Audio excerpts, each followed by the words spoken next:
Welcome to One on One. This is episode 9. You are almost coming to the end of season 1. Today, I'm privileged to have my good friend Muturi back on set. How have you been?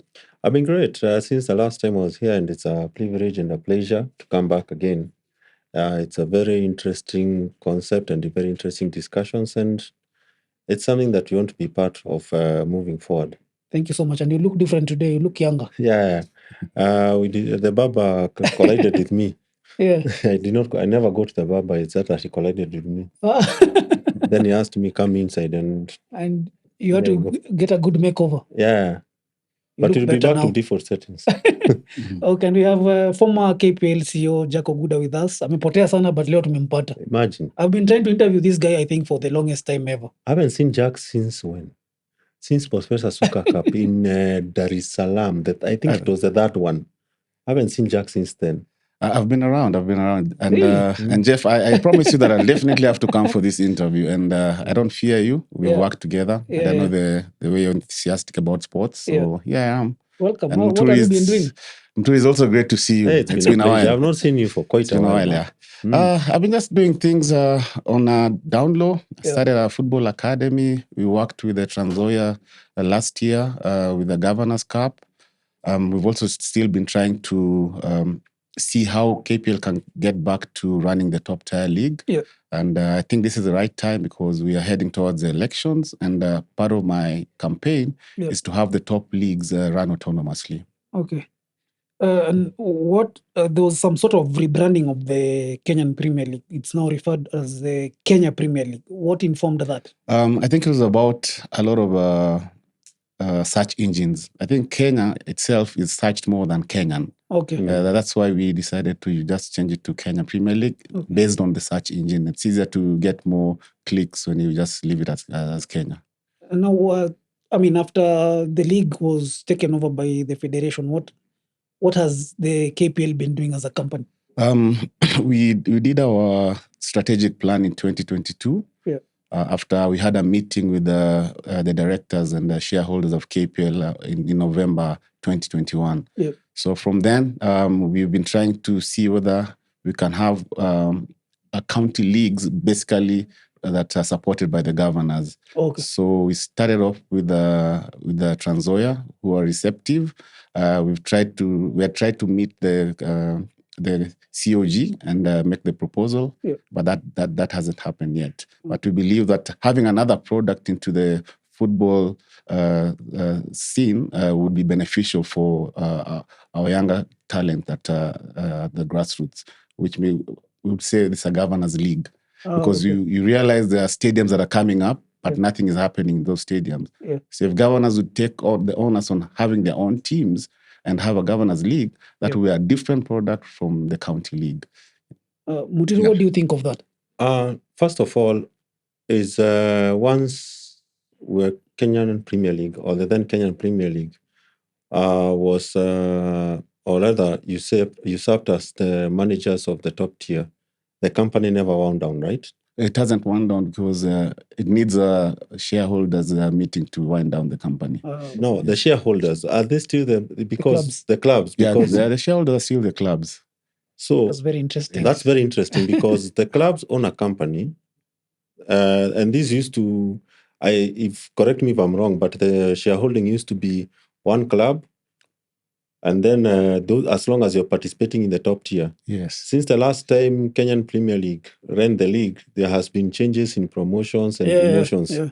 So are we still seeing the clubs, those who are shareholding, the ones that were at that time when the operations were stopped in the Premier League, or we have still been continuing bringing in shareholders based on how people are being promoted or relegated? I think the challenge has been that they've never convened and discussed about their company. But the company still exists in the Kenyan books. And I think they should now think on the way forward, because as KPL, they would be able to sell their ideas collectively and now even look for sponsors for their league collectively. But I think when the new office came in, there was a lot of divide and rule and a lot of, there was no unity in KPL. So that really brought it down. But there are things that KPL are doing in unison, and we could see the trajectory of Kenyan football, how it was heading. So that apparently is a downside in terms of the growth of the game in the country. So assuming the elections has been planned for December, is it 9? Yeah. Assuming now we have an election, and assuming that we get a new administration, or maybe part of the, I don't know, let's just say we have a change of guard at the federation helm, and clubs feel like, okay, we want now to go back the KPL route, because as we are speaking right now, I think that is the feeling on the ground, that most clubs would want to go back to the KPL route. So what would happen to those clubs who used to be part of the shareholders of the KPL back then, but they have since fallen into Division 1 or Division 2, or in some cases, totally become extinct as a club?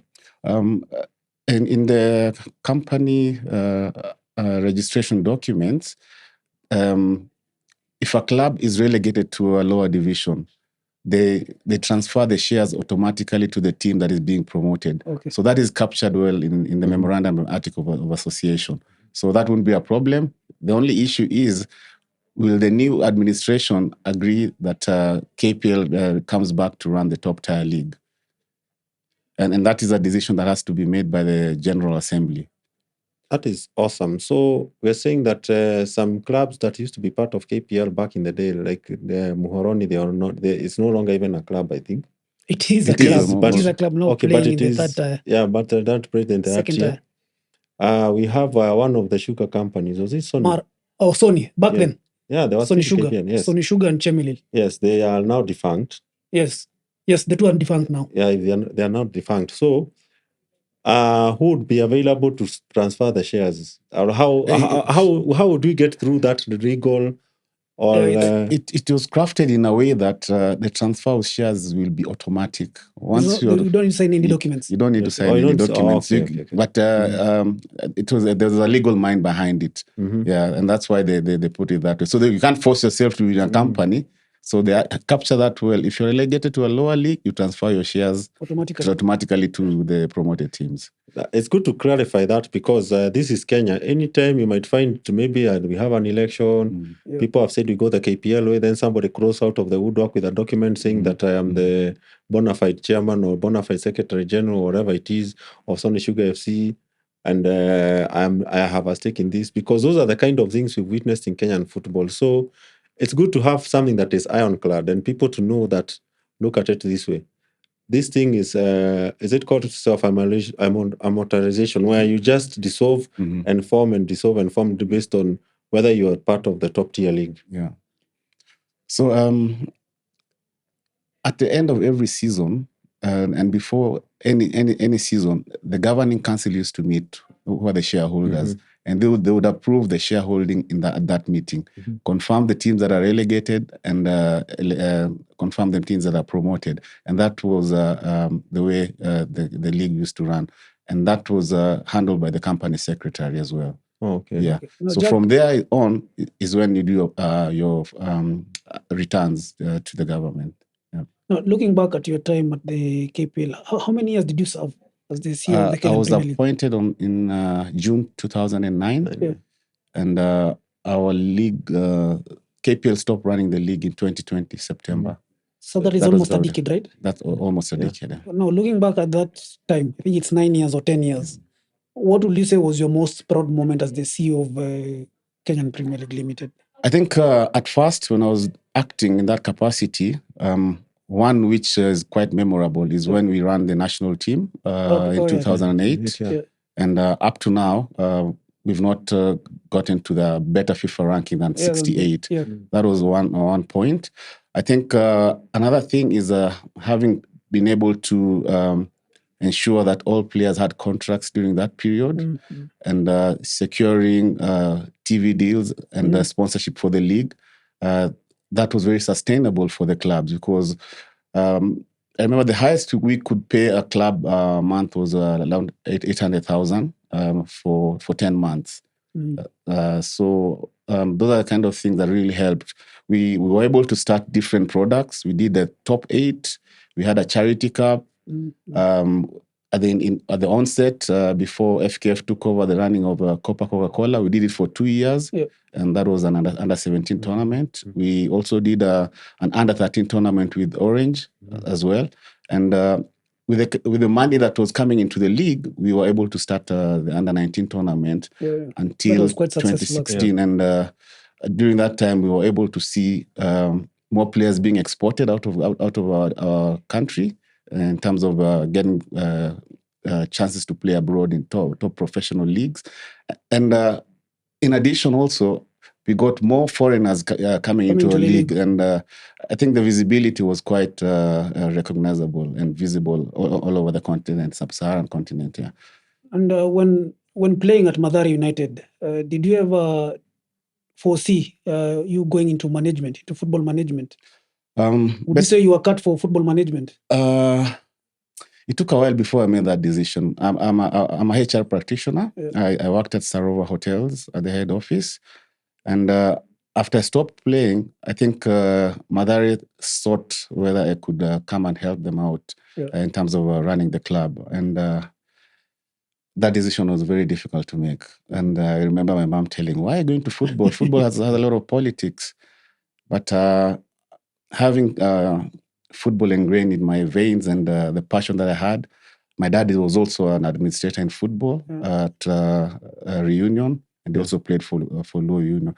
I think that is the angle that I made me reach this decision to join football, albeit the challenges that we had in the early years. But I'm proud that we did make a change in Kenyan football, and this opportunity is not lost, and I'm still ready to serve Kenyan football. Let's go back to that time, because I believe I was at that time was at the height of covering football. You were first of all tapped from private practice, come to run Mathare. After some time, the then Federation of Football Kenya Limited, FKF, it was Football Kenya Limited. Federation PL, no Limited, came and said, okay, we can't handle the national team. There was what did they call it? An normalization committee, one headed by Kipchoge Keino, if I'm not mistaken. Yes. Then, and even Kidero, the former governor of Nairobi, they came and got money for ambassadors, but then they put the team under your management. So that was what incubated actually KPL now taking over the league. But first of all, it was the national team. The Kipchoge Keino was in 2006. Yeah. And that's the year that KPL ran, 2005 and 6. That's the first year that KPL ran a combined league. And the combined league, yes, because there were two leagues. Yes, there were two leagues. KFFA and KFFB. Yes. And then it was decided the federation that was KFF then, it was stripped of its powers, and then we formed a Football Kenya Federation Limited. Yes. So the idea of a company running Kenyan football is not foreign. Yeah.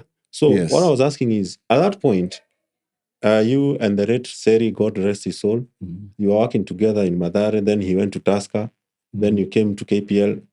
You Seri, there was Okoth, very youthful leaders who are trying to get into football management at the time. Nowadays, we can't see the sort of, the generation that followed next. We are not seeing young leaders take to football management. What can you say about that? First, I'll say people at times when you get to power, you treat football as private property, but football is a public sport. Everybody loves football. It's the number one sport in the world. It's the number one sport in our country. So if you make it like private property, it means you don't want other people to help you. Nobody has a monopoly of knowledge in terms of football. I think that is where we get it wrong. I'll give you an example. As at KPL, and having worked at a big corporate company, whenever you leave, you must give a handover report. We never gave the current FKF administration a handover report. So they just came in and now maybe started to figure out how they're going to run. But we had every department had a handover report to give them. So I think when they got into office, they knew things were going to run smoothly. Remained with the sponsors that KPL had, but those sponsors, those are personal relationships that we had. And they've seen it work wherever they are, that a league that is autonomous can make better decisions than a league that is being run by the FA. So those are learnings that we've seen. As I mentioned earlier, there was a lot of divide and rule because KPL decisions were being made unanimously every quarter that the board of governors used to meet. But that has never happened. I spoke to one of the club officials. For the last 4 years, they've only met once, and that's at the AGM. So what are clubs doing about their issues? Because they're the ones who spend the most.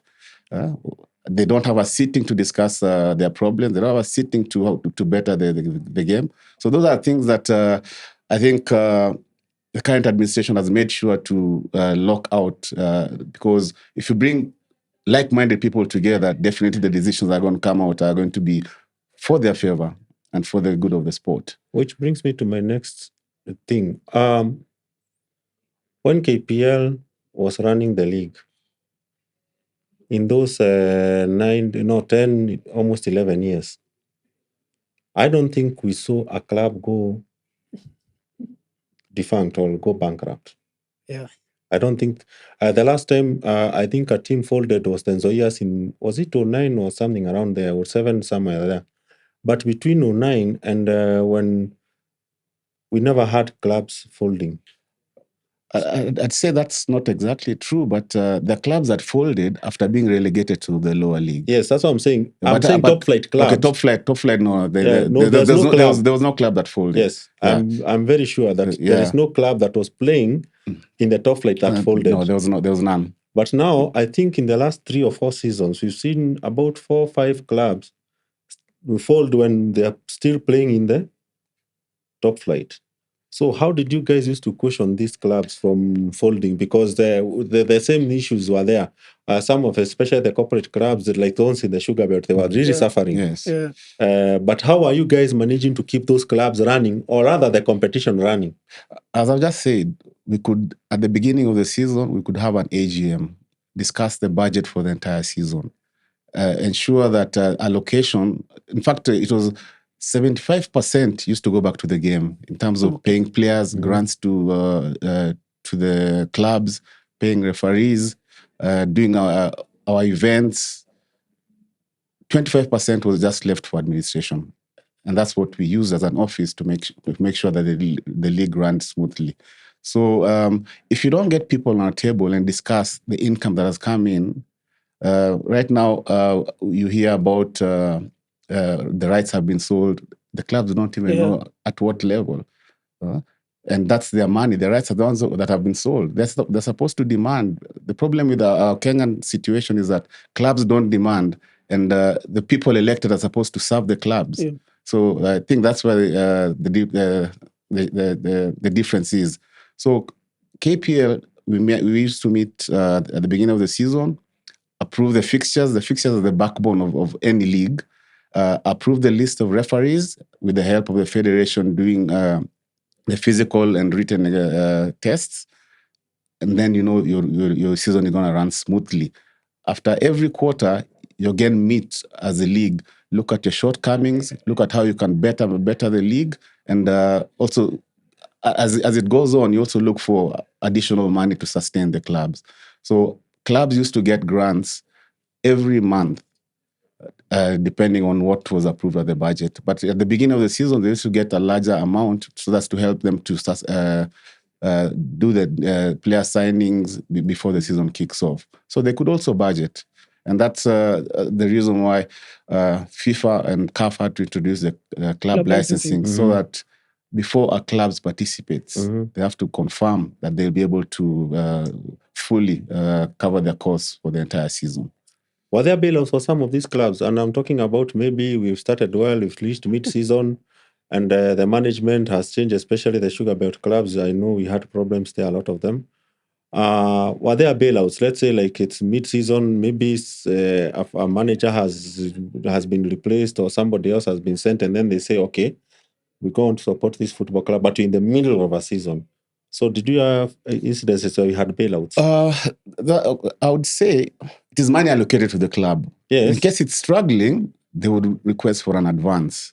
So that they can cover whatever hole they are in, but still we can't give them excess of what it's budgeted for. Okay. What is approved. Yeah. So there was no we didn't have a fund where we can bail out some of these teams. No, we didn't have a fund to bail out teams. Okay. So you should work within your means. All right. Yeah. You said, Also, how did you also, it's during your time when there was SuperSport coming in as broadcast partners, how was this money appropriated? Because I think one of the reasons why the company eventually left the market was about how to appropriating the money that you're putting in. SuperSport first came in 2008. Yes. And that 2008, they were to broadcast 20 games. Yes. Within that 1 year, they saw the management of the league was improving. Yeah. So they increased in the second year the games to 40 games a season. By the third year, they were doing 80. Yeah. In the fourth year, we were almost doing 110 to 120 matches. Yes. So the league was growing at a very steady rate. And what our finance committee used to do, any money comes into the kitty, has to be a budget has to be prepared, and it's allocated to all the 16 clubs then. So why SuperSport left was that we had already signed a deal in 2015 until 2022. 22, yeah. And the incoming office then decided to increase the number of teams into the league, to 18, yeah. Which was a breach of their contract. The president then also tried to plead with SuperSport to come back, but they said the breach had to make them leave. Was it a convenient excuse for them?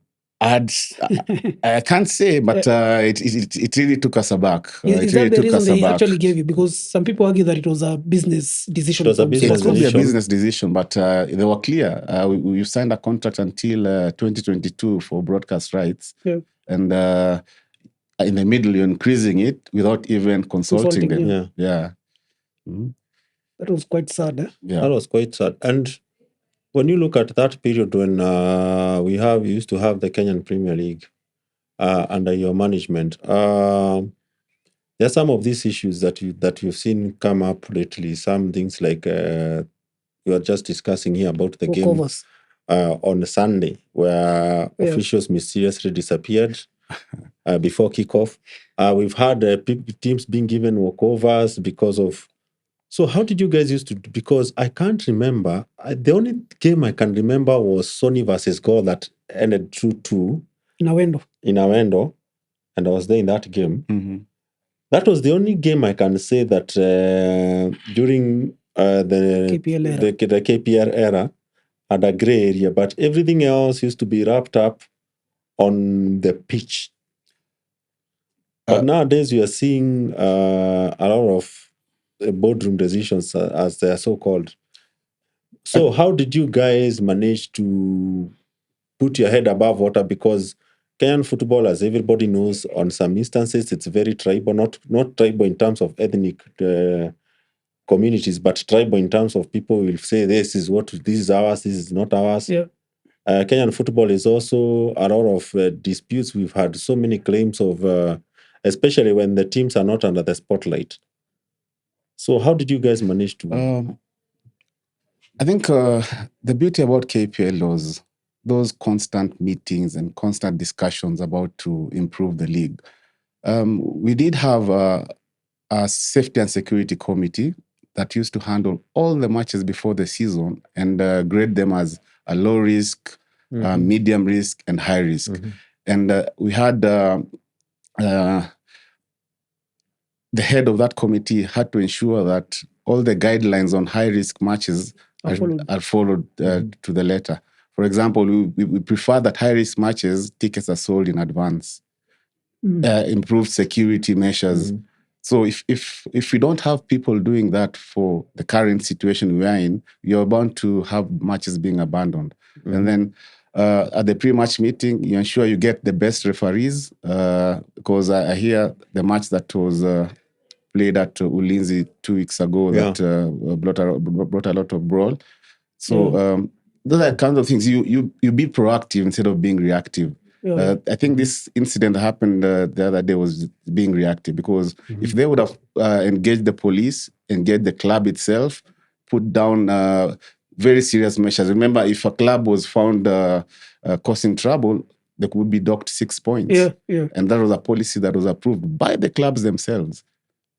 So I think at the moment we have to be cognizant of the fact that it's a political political season for the FKF elections. Mm-hmm. And I saw the statement that FKF released after they aborted the match that never took place between Shabana and Posta Rangers. Yeah. And they were basically saying nothing, if you guys have seen After that statement, and it really took me back and made me think, now, what are we trying to say here? Are we owning, are we taking responsibility for what happened?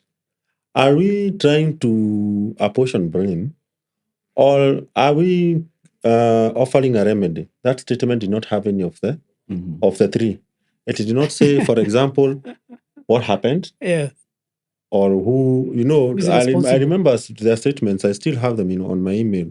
If there was a disciplinary case between Team A and Team B, they will tell you on such and such a day, Jeff Kenyanjui, the managers of Apaka, did this and this and that. And then following the periods committee, we sat and we decided you're going to sanction this person like this. Or even before this, they sit for that disciplinary committee, they would carry a communication telling us, we have received notice of incidents on match, I don't know, match number 38, round I don't know what. And we'll sit on Tuesday. We'll sit on Tuesday. Yeah. Now, that was a statement. Yeah. This one told us, we acknowledge something happened. We don't know how it happened. We don't even know how we are going to remedy it. So it goes to show that in as much as we'd want to have administrations learn football, one of the reasons why Kenyan football is retracing back to the steps where we came from is because of making sure that this thing is not, as he said, it's not something that we can just run as something from my pocket or something for my benefit. No, we cannot run football like fans. Football has become professional. Football is a whole industry, because when they were running the sport, and not the sport, the league rather, they had a secretariat, right? You had a headquarters somewhere around Brookside Drive. right? Yeah. You used to have how many employees? Not even many. Barely 10. There were 10 employees, right? Barely, yeah. Full-time Out of those employees. 10 employees, Yes. isn't it? Yes. There was also what we call the cascading effect. Anytime games used to go, or when there was television, for example, to shoot a game in a place like Kisumu, we would see about 80 crew involved. Yes. Yes. So we are talking about the hospitality industry. Yes. We also have the entertainment industry, because people would go to unwind. We're also talking about the people who deal with ticketing. Marshals. Actually, Jetlink went down after SuperSport left. Yeah, because they used because to... that was their biggest customer, because they used to prefer it, because they could change their schedules very quickly to accommodate a large crew, or they could even send an extra plane. So we had also all those flight crews and all those things. So people take football to be, okay, I am the president of Club A, I am the president of the federation. So if I decide today Gor Mahia is not going to do this, I get away with it. They don't look at the ripple effect. They don't look at the ripple effect. For example, the Sunday game, the reason why it caught my eye was I was going towards home on the Friday night. Was it Friday night or the Saturday night? I can't remember. And I saw that the 3 minibuses Shabana fans around Kangemi area. Those are FC fans, yeah? No, those are Shabana fans heading to Kisii. Heading to Kisii. Yes. Oh, yeah. Around Kangemi. Yeah. There were around 33 minibuses, around 33, 32. I was counting them as I was driving. And I was thinking, all those people, they will need somewhere to eat, they will need somewhere to sleep. There is those drivers that they have accompanied. Yes. So it's a whole business. It's a whole business. Because apparently, according to the reports, the stadium was full at what? At 9 a.m. No, that was an old photo, but yes, the stadium was almost full by around 1 p.m. Yeah. So you can imagine the people who went out there, the kind of business they brought to that town, all because of the football. Yes. But if we can't marry the sporting side with the business side, I think that is where we have retraced our steps. And that is why I was asking, what did you guys used to do to make sure these clubs are not folding? The last 3 seasons, if I'm not mistaken, clubs have folded mid-season. Yeah. They cannot honor fixtures. You get 3 fixtures and you're out. I think there's a league that ended with 16 clubs. Was it last season or the other season? The previous season. Yeah, the previous season. So what are we doing when you look at that? And I would want you to tell us how you managed to put the sporting side of things and the business side of things and get something that was running smoothly. To get more sponsorship, sponsors to see return on investment. I remember when Tusker were pulling out of the league, and in our contract, we had talked about 6 months in advance. If you know that you're not going to renew, please tell us. It took them. I think they told us in 2 months that they're not going to renew. Happily, we had already initiated discussions with SportPesa, and they were really keen on coming on board. The challenge in Kenyan is that corporates fear one another. So there's a lot of competition in terms of corporates into making sure they are in a certain space. So they wouldn't like to mix up at times with like betting. People say betting has their own issues in terms of trying to work with other different corporates. But right now, the world over, even like in the EPL, over 50% of the teams have a betting partner. So it's high time that even the Kenyan corporates understand that betting is a business and it's an industry that on its own, as long as you push the agenda of betting responsibly, you can always get it right. So what we did was that to ensure that clubs always get their monthly grants. Clubs are taken for capacity building. We've done the Bundesliga, we've done the English Premier League. At least you can get 1 or 2 things from those leagues and try and get to your clubs. Like getting a media person for every club. Remember, our digital space improved over the years. Those are small things that you can do that will help grow the game, and the sponsors will be happy about. I've not seen what the current administration has done in terms of that, because they just let it to the dogs. And without clubs sitting together and addressing all these issues together, then they will not go far. I think the financial part is what made the league run and the entire system. Yes. Because I don't remember at any single time during those 10, 11 years that the grants got to the clubs late. No. And we've normalized that now. Like we were talking before we started shooting this podcast, we've even now normalized the walkovers. I don't remember reading or hearing anywhere a club in the Tanzanian Premier League, forget even about the APL and the Bundesliga, or even Ugandan Premier League, I don't remember reading anywhere that there was a walkover. No. So that tells you the levels our game have sunk. And when sometimes we speak about these things, people think we are biased, but we are not. We've been in the game, and I don't remember at any particular moment during the KPL era there was even a risk of, hey, this game is not going to be played. But nowadays, even before 3 p.m., we're already hearing word that probably this team will not honor a game. And it's quite sad. And but again, we've also seen teams traveling to a match and then they don't have transport to come back. It's normal. It's normal nowadays. To go back to their even their during days. even during over the weekends, we are in the football space. People are always begging for transport money, and that is a club in the KPL, a club in the NSL. So they've reduced the clubs to being beggars, and it's quite sad.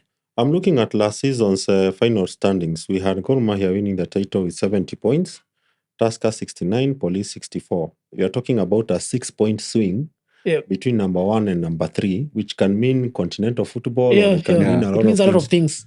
So if you already have start awarding walkovers this early in the season, it's not even barely 5 rounds. If you cascade them down, or if you explorate the final league table, you could see a team that has won the title by a single point.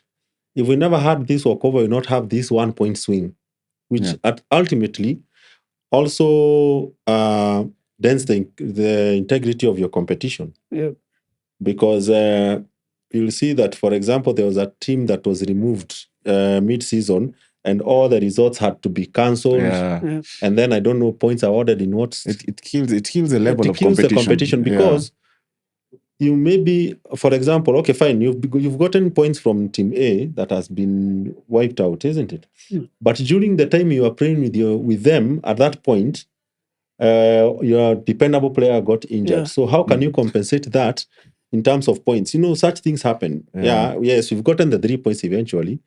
but my top striker, my top midfielder, my top defender was injured when they were playing the game that is about to be removed from the standings. So the integrity of the competition is diluted. It's diluted completely. And that is why I was saying that even when you see the current scenario, what you're going through, is you find that walkovers have become the norm. Very funny things, refereeing decisions. I don't know whether it is the cameras that used to prevent some of these things, or what is known in football, Kenyan football, worked, or what happened. Because nowadays, even if you read the social media, you read everywhere, there is always a complaint about officiating. In almost every game, every single round, it's not even become a song. It's become a tired refrain. Yeah, I think for that, what Jack said is for the high risk matches, they used to ensure they get the best referees. Yes, and I think again we have to be aware that some of these referees, not even some, have gone for months without pay, for several rounds without pay. And again, when we were covering the KPL during the KPL era, I think referees used to be paid if they've officiated over the weekend. By Tuesday, all the referees have been paid. In fact, the process was after officiating your weekend match, you have 48 hours. Your match report has to get to the office, to the secretariat, and then the team managers for the teams that are playing that weekend also have to give in the assessment forms for the referee's performance. Then I don't think we have assessment forms now. By Wednesday, we had a referee's manager, Mzee GMT Otieno, had already gone through it. You do the first round of checking with the finance committee whether it's within the budget. Thursday, Wednesday evening, the money is disbursed to the referees. It was being disbursed directly to their bank accounts. There was no cash at all. But now you hear referees have gone for 10 rounds without being paid. I know we have the match fixing thing. That brings room for match manipulation, match fixing. It will bring that match fixing. And because there are three aspects that go to this. There is the team aspect, there is the officiating aspect, and the fan aspect. So if you don't pay referees for 10 rounds, and that person is supposed to travel to Mombasa, he or she is supposed to have accommodation, he or she is supposed to eat, he or she has a family, dependents. So if somebody comes and gives me some money, it's about survival. I was told. This just brings you back to what I said. Your KPL clubs or even NSL clubs should have a meeting. Look at the budget for, let's say, referees' cost. They can decide, let us put this money aside into a kitty and somebody runs it for them. Instead of the referees coming to officiate and don't get money. You see, those ideas that come when people are seated down at a round table to make sure that there's transparency and there's accountability about match officiating and payment to referees. Such small things, if are done correctly, then there will be no complaints from the referees because they know their money has already been banked somewhere and somebody is going to manage that for them. But what you're seeing now is a situation where it's only a few people in Kananda House who knows how much money is getting in. Because, for example, somebody mentioned about the Azam deal that was supposedly signed last year. We don't have any figures. We don't have, what are they called? We don't have figures. We don't have even the accounts to know. Clubs are not meeting, so we are not being told who owes this or who owes that, or what is due to you, and you're not meeting. So in that is why we will have the current mess that we have, which now recently we saw our two clubs play in the continental football. One exited, is it 6-0 on aggregate? The other one, it was polite. It was a polite. Was it 4-1 on aggregate? Those were African giants that beat them. Yes, but still, the margin of defeat shows the gulf in class. And we hosted the Gor Mahia chairman here, and I even read his post-match comments that our league is not competitive enough. It's a fact. So we have left this league to be about 3 or 4 clubs who have a bit of more resources. You're talking about Police, you're talking about Tusker, Gor, AFC is neither here nor there, they're there. And that's it. And still Gor wins it more than any other team. So what are these other teams also doing? The level of competition, that's what you're talking about. Because when you look at the level of competition, a team can win, like in Scotland, Celtic and Rangers will be always winning all the time. But when they go to Europe, they struggle. Because the domestic league, the other clubs, Aberdeen, I don't know, Forfar, I don't know, whatever, those other clubs, the level of competition in the SPL is not what you'd call even in Liga 1. So, because you have managed to mess around with our club football, even the national team itself is struggling. Yeah. Like you said, there was an influx of players going outside, and there was also an influx of foreigners coming in and improving the level of competition in the league. Yeah. Even the local players that were coming into the league at that particular time were quality players scouted from the KPL under-19 league. In fact, at some point, players thought of not even going to Sweden because we could easily match a salary that they're going to get in Sweden. Because the cost of living there was a bit high. Of course, so they rather stay at home, play in the local league, and a decent salary. But again, you mentioned that 75% of what you are getting as earnings in the KPL used to go back to the game. That was going back to the game. But when you look at the audit report, of course, it's a bit cooked. You see a lot of money is going into Kandanda House, going into administration. Do you think that is making the difference? Because we have no monies that are going into the development of the game. Referees wanna die. Everyone is not getting what they're supposed to get from the KPL. If it's in terms of grants, nasikia clubs jalipo grants for almost 3 months. Do you think that reflects on the quality of the league? Definitely. You see, once you get in fact, 10 months is when the season is played. And then you have probably 2 months for the mid transfer window and before the next season starts. Jeff, if we come and discuss our budget here, FKF is maybe the CBK, but the KPL get that money constantly for helping them run the league. Definitely the referees will be paid. Definitely the clubs will get their grants on time. So it's just about management and having people work together in unison to address their issues. Now with your experience, 10 years running the KPL and a few more years working in the corporate sector, you've been at the center of Kenyan football when it was on the rise. You've seen it all and you've seen now the challenges that we have. Is this what is pushing you to vie for the FKF presidency? I think since KPL stopped running the league, I've been crying a lot. I hear so many complaints. Whenever I go just even to a public place or a social place, people tell you, there's no football nowadays.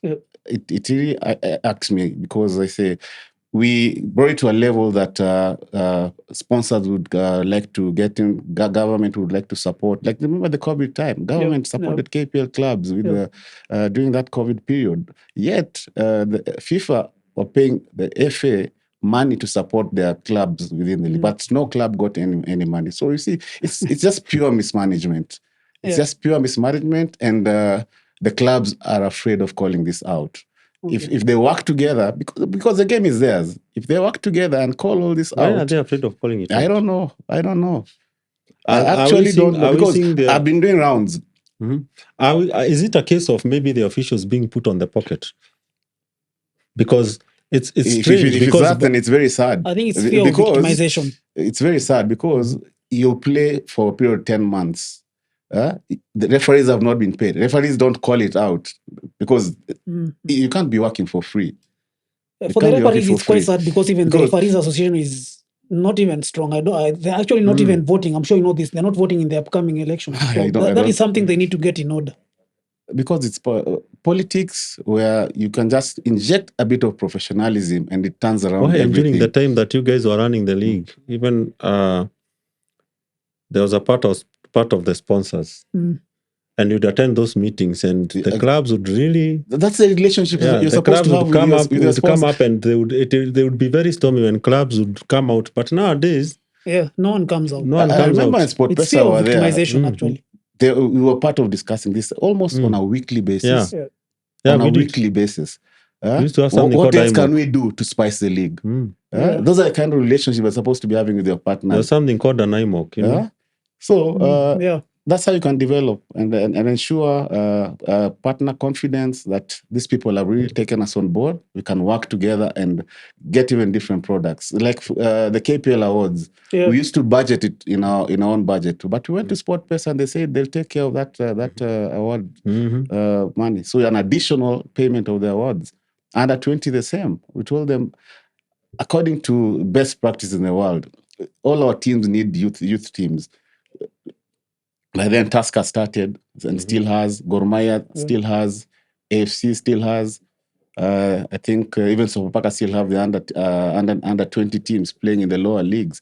So that was more developmental and trying to reach to the grassroots. All these things are very possible. So many academies are in Kenya, but they're not aligned to even one of the team to show the progression of the academies.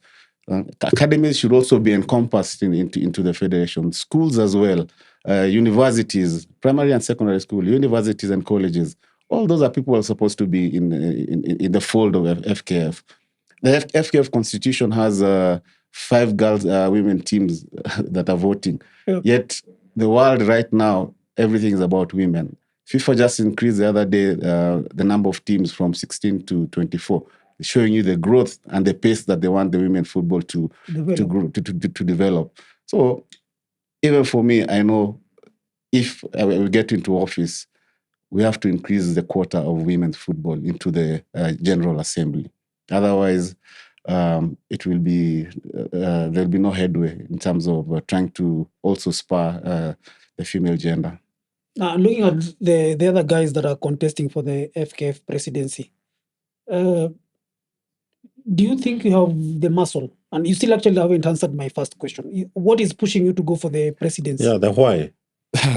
There must be a The reason. Why do you The want why to get is into that murky because world? I know with a good managed federation, Kenya would be in the World Cup going forward for the next World Cup, because we'll put the structures in place, good governance, technology, support for grassroots football, which is key.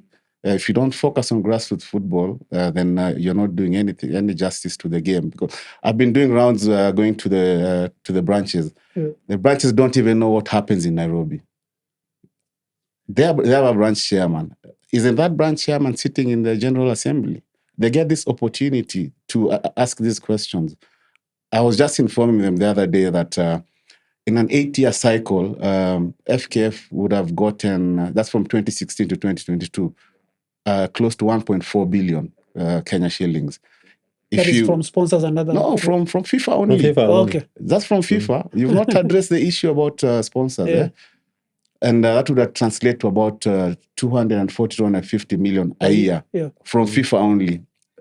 You've not talked about money coming from government to support the national team.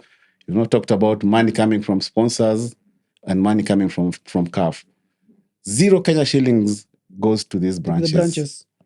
How would they sustain themselves? You don't build their capacity. You don't show them how you can run the league well.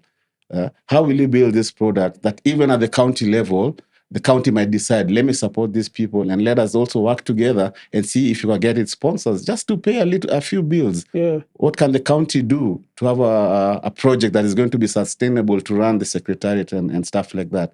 Those very simple things can turn around football in Kenya. And I know we can do it. So we have, I think, 2 weeks before submitting the papers for the presidential candidates, if I'm right. Who's your running mate? Good question. Good question. And as we speak right now, I don't have a running mate, but we are in talks with whatever camps that are out there.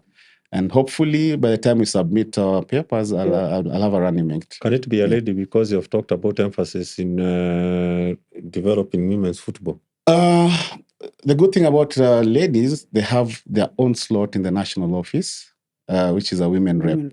So we need a strong woman rep who would also help push the agenda. Personally, I definitely push the agenda. I tried it when Nyamwe were running the office and KPL wanted to set in some funds for the Women's Premier League, but they said the Men's Premier League is what you people are going to run. So we didn't get an opportunity to help the Women's Premier League, but we would have been happy to do it as well during that time. So I have a lot of passion because I know the Women's League is growing. When you look at most NGOs, they definitely have a budget on women.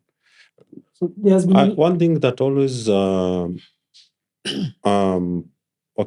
thing that disturbs me when it comes to football or any elections in governing bodies, in local government bodies, is we have this delegate system of voting. Your message is, if it was, for example, universal suffrage, if it was one man, one vote, your message resonates very well with people who love their football. But you are, how many? They were talking about what? They are 48, I don't know what, whatever. We're talking about a few delegates here. For the presidential election, it's 92? 94. 94. Yeah. But the Referees Association is not voting. So, yeah, but okay, so the Constitution talks about 94. What worries me is that, yes, you're going to run a good campaign. You're talking about the right messages. You have a track record. As Jack Oguda, you do have a track record. That one I can attest to it. But now we're talking about 94 individuals who are going to be trusted to usher in an office to run a national sport that is not only the most followed, it's the most financially, it has the potential to be the most lucrative. How about that? Because why would you want to get into a race where you know very well we have 94 people who are going to vote for an office that can unlock or lock up so much in terms of development? Help me understand, because I personally do not want to be involved in a race where I know these 94 people, we are talking about the incumbent, we are talking about an office that has received 1.something billion. It means they have enough funds to corrupt those delegates. Yeah. That is what you're trying to say. If I've received 1 billion over those years, I must have some money somewhere where I can put all the 94 people. For example, can you house the delegates in a single hotel? We were discussing earlier with Jeff, and he said he had already hosted the chairman of Gor Mahia, Ambrose Rachier. And Ambrose mentioned very well that most of the Kenyan football administrators he calls them tumbocrats. Yes, it's true. that were once they're given money, they forget about the game. Yeah. So what they care less about your manifesto. My team is talking about is football can. Football has endless possibilities. Exactly. So the cake is too big. Imagine you empower like the entire Nyanza. You empower Nyanza. The next representative of Nyanza tries to sell a product that all the industries within the Nyanza region are able to ensure that their leagues are vibrant. They will not depend on the national office. The question the people who are being elected Jack, are dependent on the question is, Jeff and his good podcast, they have given us a chance to articulate and take your views to the masses. Yes. And I'm sure they're going to receive the views very well. You're going to articulate to all those people. The delegates, you mean? The delegates. Yeah.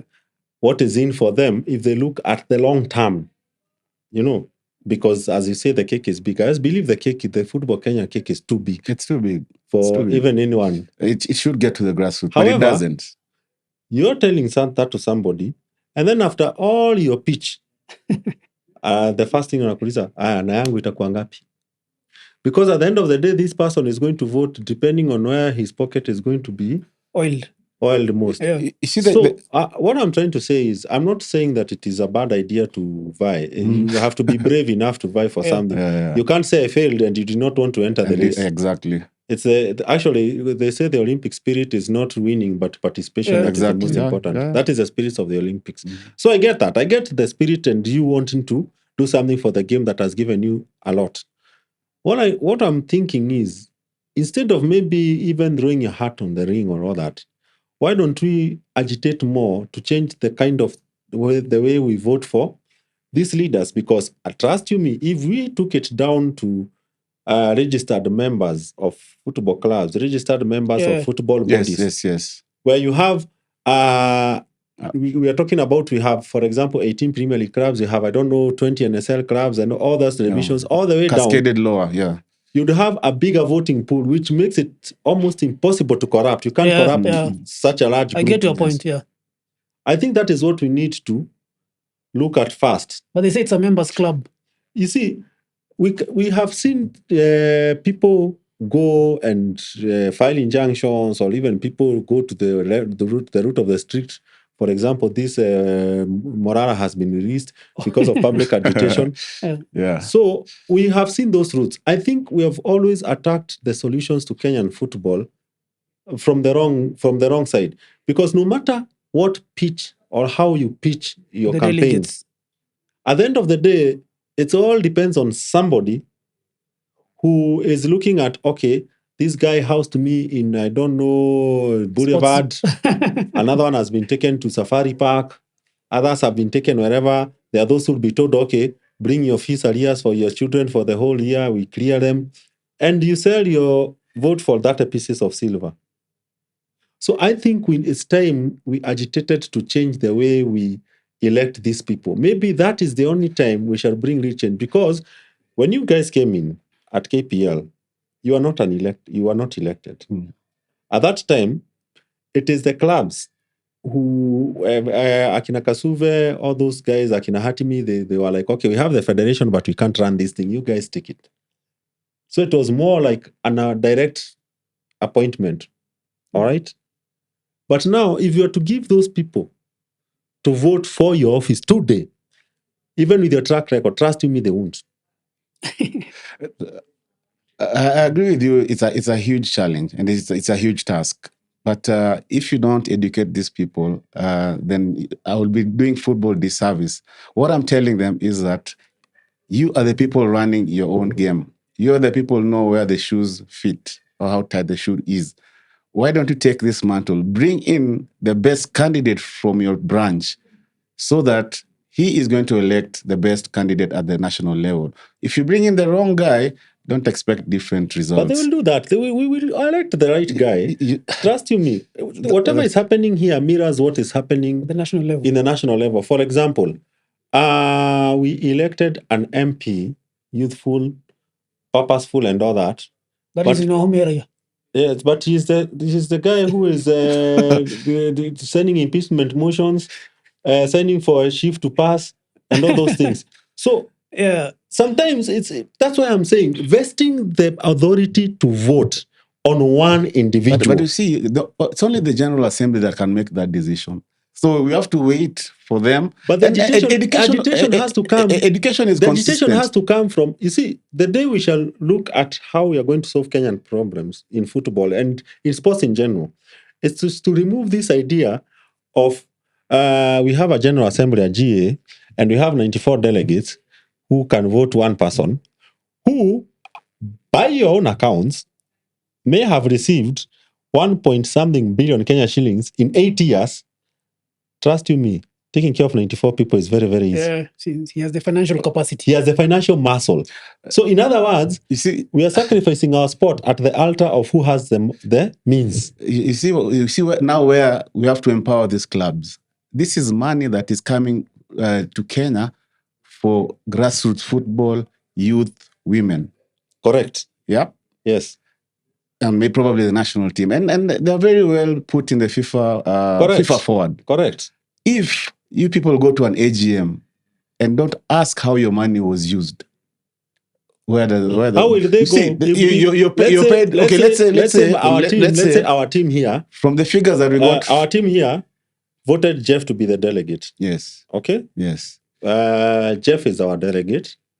He has the right to vote for the guy who's going to run Kenyan football for at least the next 4 years. The next 4 years.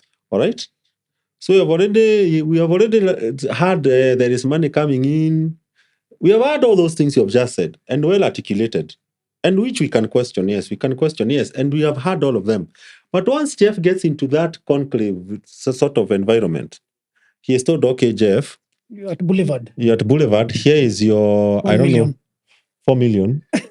That is money that was yours, but you didn't ask questions initially. What You were Gary is supposed to ask saying- questions. What I'm saying I know it's easy. What I'm saying is very simple. We have articulated this issue when we are trying to get Jeff to be our delegate to come and vote for you. Yes. We even tell him, go and our candidate is so and so. Is Jack. Is Jack. We have already said all those things.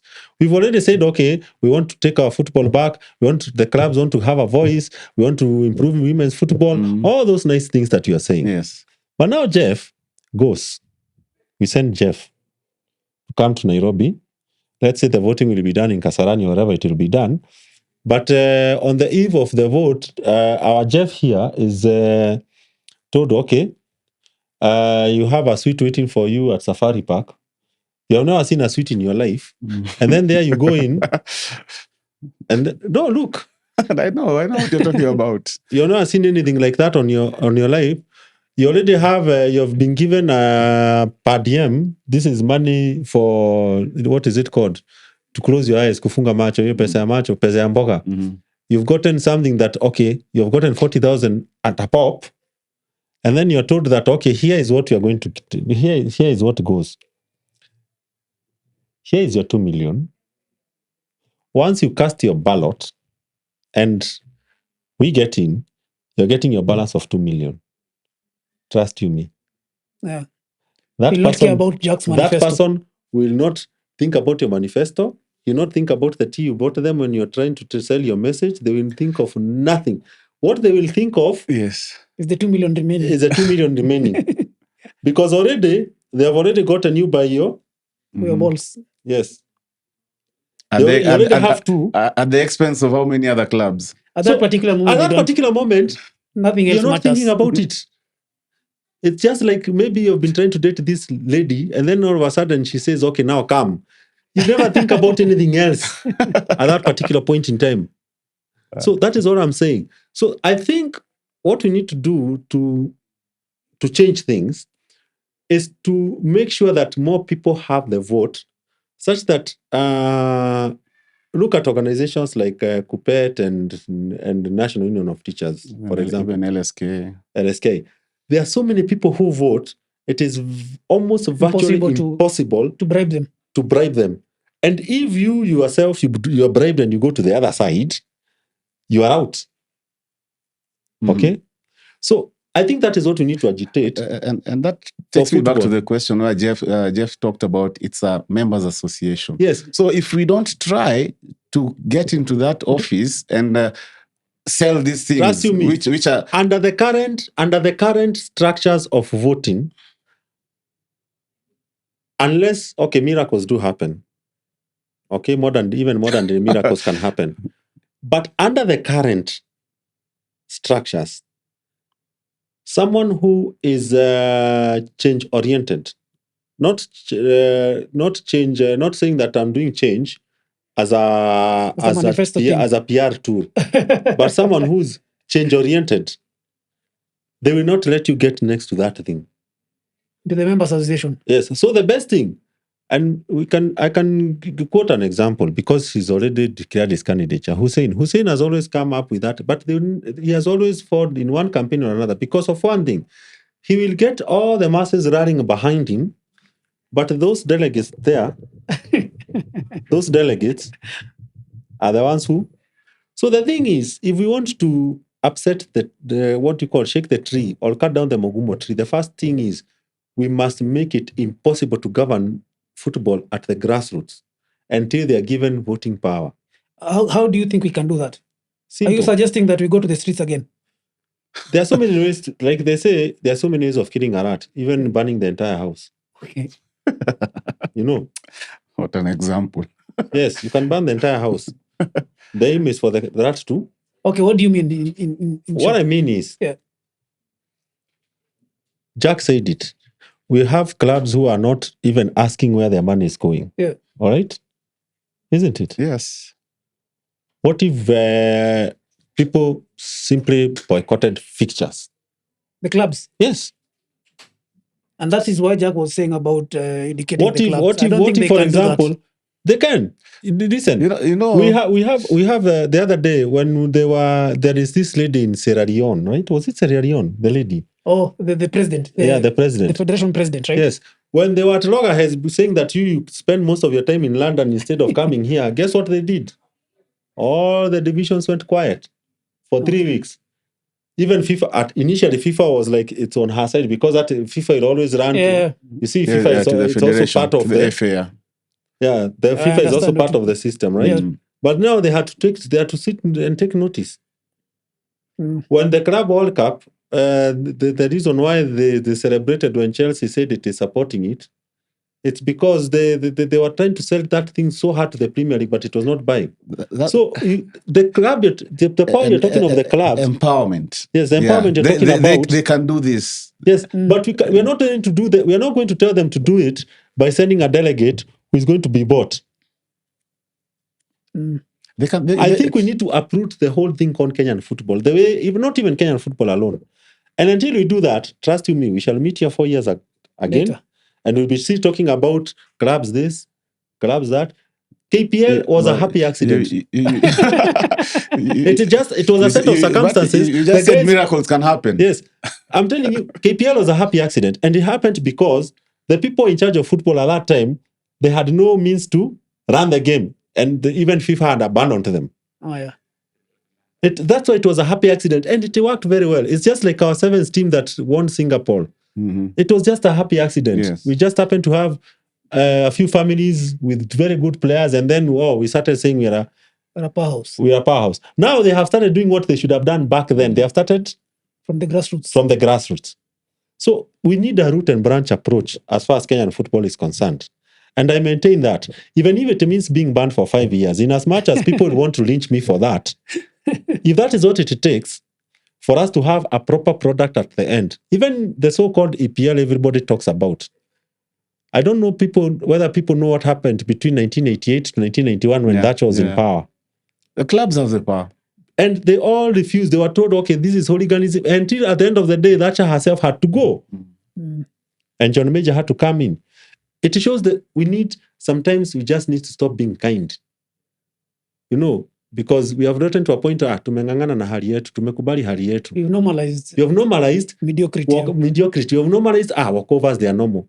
You see, so I was in a position to vie or in a position to have an influential voice than you have. I will tell these people, first of all, this election is not happening. We want it to happen, man. No, why are we wanting it? Why are we pushing it? And yet, the odds are stuck against anyone that tries to get in. Anyone who tries to you can't say that because we believe that you can go and talk to 2 people and convince one. Which is fine. That is a gain. At the end of the day, so we Jack, you and I know. We have been in this Kenyan football for quite a while.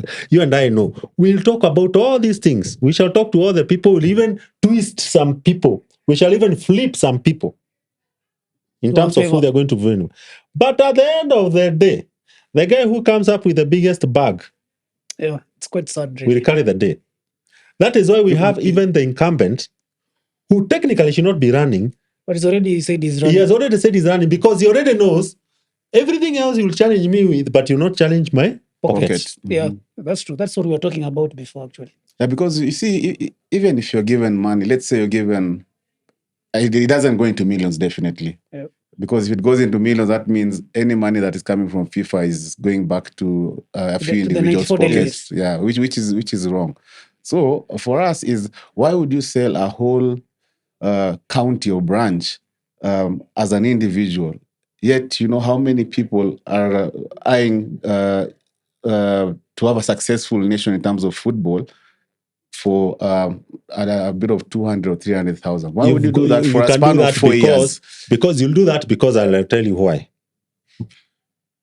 Don't think like you. Think like them. Jack is thinking like Jack. Jack is thinking like Jack. I'm thinking like an administrator who wants this game to develop. Yeah, you're thinking like an administrator, but think like that guy, let's say from Meru. Forget even about areas where football is a culture. You're talking a guy from Igembe North or something. He's a delegate too, right?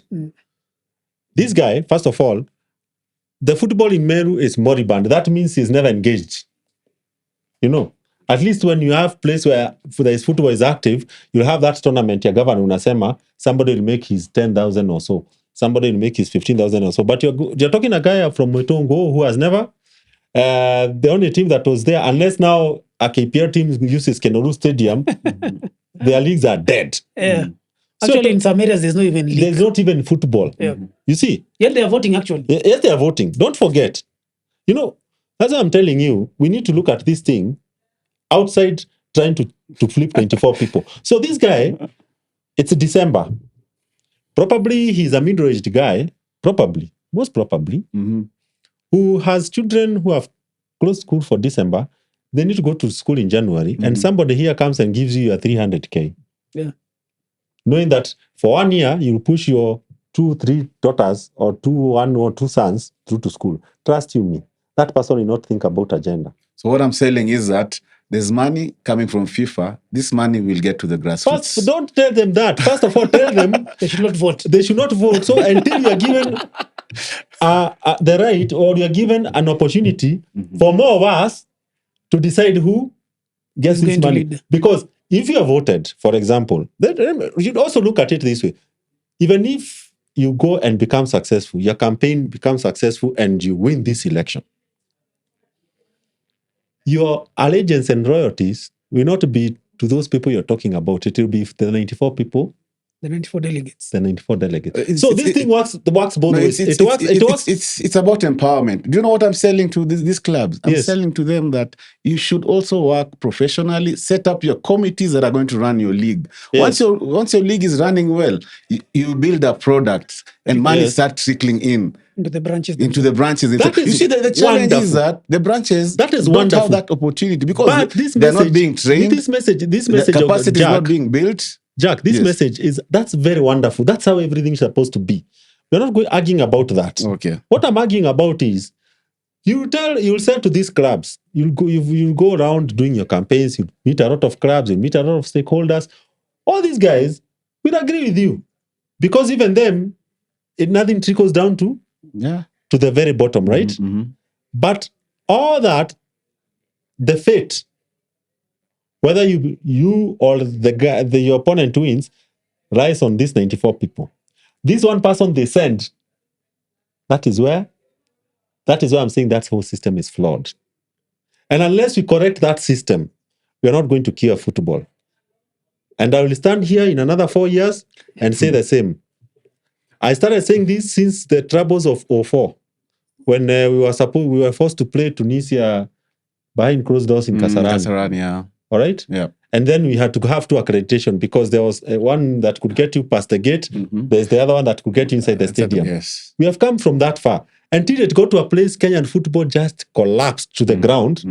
Even the administrators who are running the football could not afford it. And that's why you guys came in. And then everything went on smoothly. And you know what happened? The clubs were united.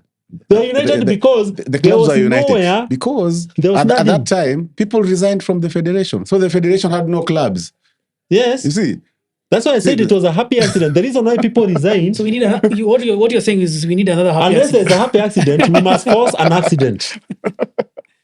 Okay, Jack, let's move on from that. I actually support you, and I wish there's a way we could do that, because with the 94 delegates, it's very easy to bribe them, and that is honestly what has been happening. It was what happened in the because previously every branch had 3 voters. Yes. Yeah, true. So that increased the number of the delegates voting at the branch level. Yeah, the branch level. Yeah.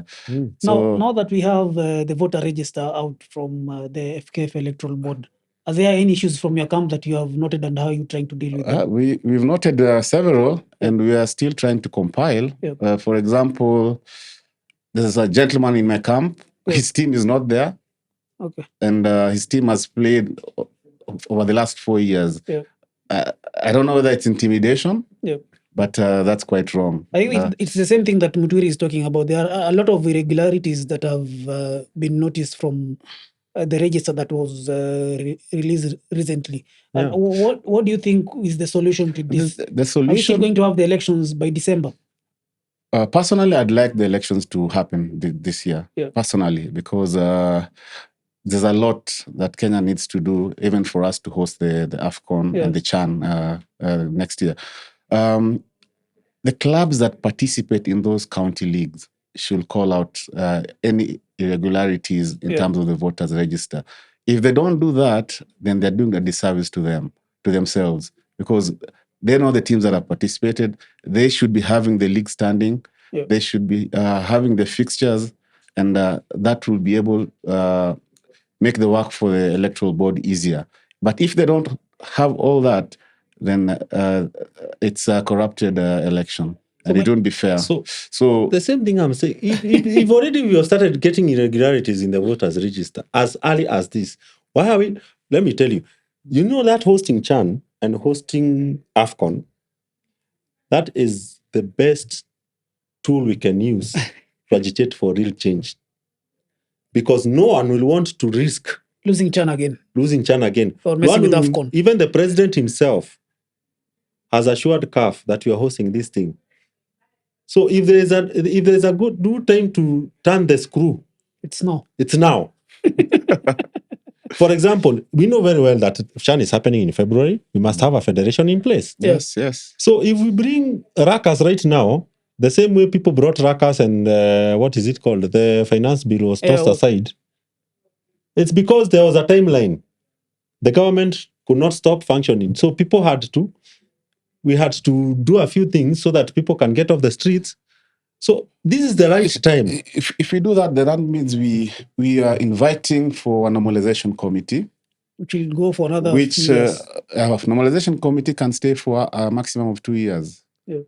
So let me ask you, what is the difference between a normalization committee and the incumbent? A normalization committee has most key stakeholders in terms of those. So what you are saying is, if the incumbent has been found to be fallen short of expectations and fallen short of their mandate, isn't it? We would rather have a normalization committee then sort our things out than to give the same incumbent another chance, because we are risking losing CHAN and all that. Mm-hmm. Look, I want to cover an African football tournament in Kenya before I retire as a journalist. Mm. That is something that we would have done. Noko 96 didn't happen. Mm-hmm. Now we have the chance. But even if it means me missing that chance and us clearing this football mess once and for all, because we have not only messed the football, we have wasted an entire generation. Yeah, it's true. Not one. About 3 or 4. Mm. Okay. Since I started covering the game, let's say we have wasted like 2 generations. Yeah. Entirely wasted 2 generations. We've seen what we can do with proper management when you guys were running the league. Mm-hmm. And we have now seen we are going back to a place where very soon football came from when I joined journalism. We used to do it feelers. It's only the Mashemeji Derby that would get a half page. Mm-hmm. To a point where we used to have football in back pages. Yes. You guys established websites to report Kenyan football. You started magazines. You started shows. Yeah. There were so many things. Yeah. And people got to be very mobile. Yeah. But now you have gone back to where, if today you were told to start the website you used to have in football, would you? It's just remove the passion from it. Yes, I know you're passionate about it. But if you're the environment can't allow you if you're using the game now, economically it doesn't make sense. It doesn't make sense. But it used to make sense just 5 years ago. Yeah. So that is why I'm saying we go enough saying that we want change, and yes, great. Thank you for offering your candidature. We are trying to change, isn't it? But we are not going far enough. We are not just realizing that for us to get to where we want to have, the first time it was a lucky accident. It was a happy accident. Like my former editor, Kwendo Opanga, used to call such stories. You are sitting in a newsroom, it's a boring Sunday. Then something happens. Then something huge happens, and then all of you guys you have to rush around. So that's what happened in 2009, around 2008, 2009. That's not going to happen again. Now these guys have become brighter. They have come and co-opted. You have CAF and FIFA. The day you hear CAF, FIFA, and FKF speaking the same language, there is a problem. It's always like that. When these guys are sleeping comfortably within each other, we have. So we are trying now. We have bred a monster. It has grown, and monsters are not killed using diplomatic means. We cannot discuss these things. We cannot empower people. We cannot, what is it called? Advocacy and all those things.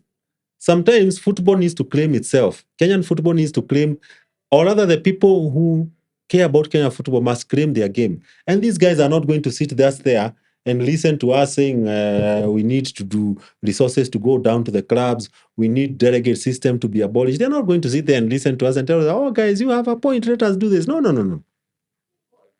And that is one of the reasons why when I started saying that, even when we had the previous government and they did a normalization committee and all that, I told them, guys, you are not addressing the elephant in the room.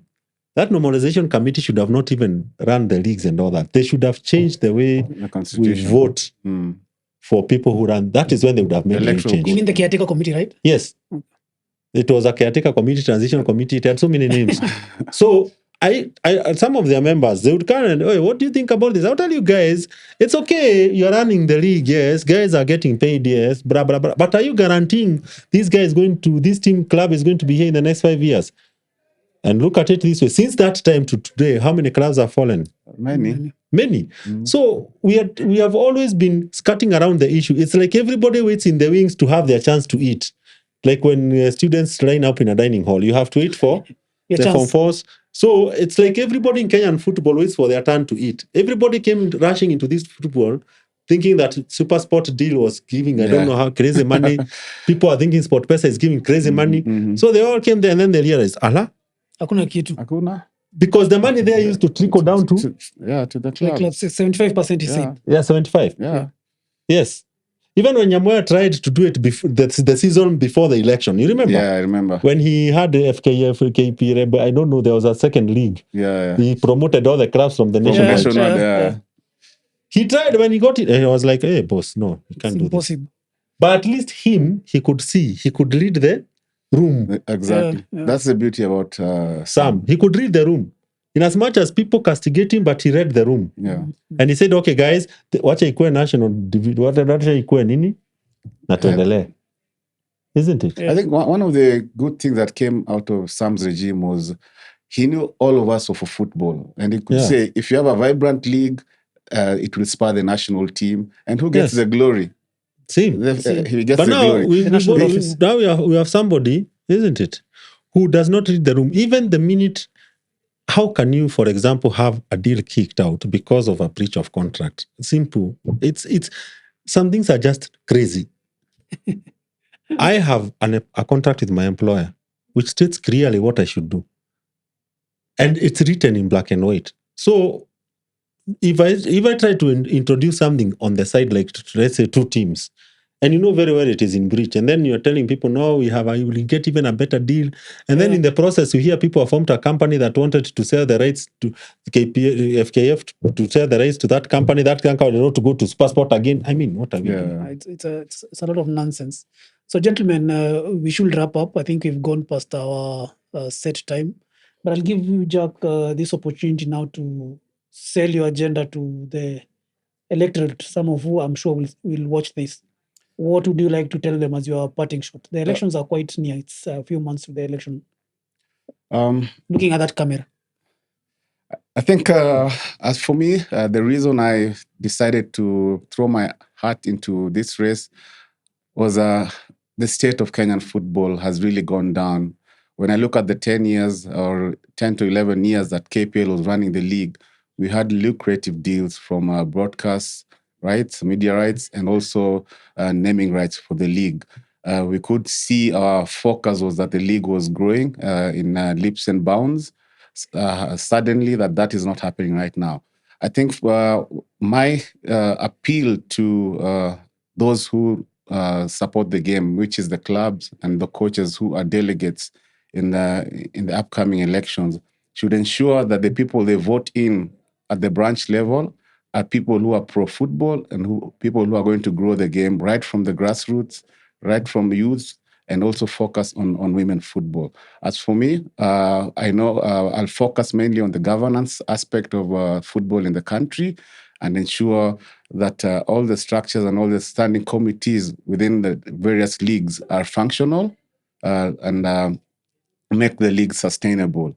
It will take a while, but I believe that money that comes from CAF and FIFA would be able to stir up our game immediately we get into office. So my special appeal is that the clubs voting at the branch level ensure that the delegates that are going to be provided by the electoral board are the true delegates competing and are the ones to elect the best branch chairman.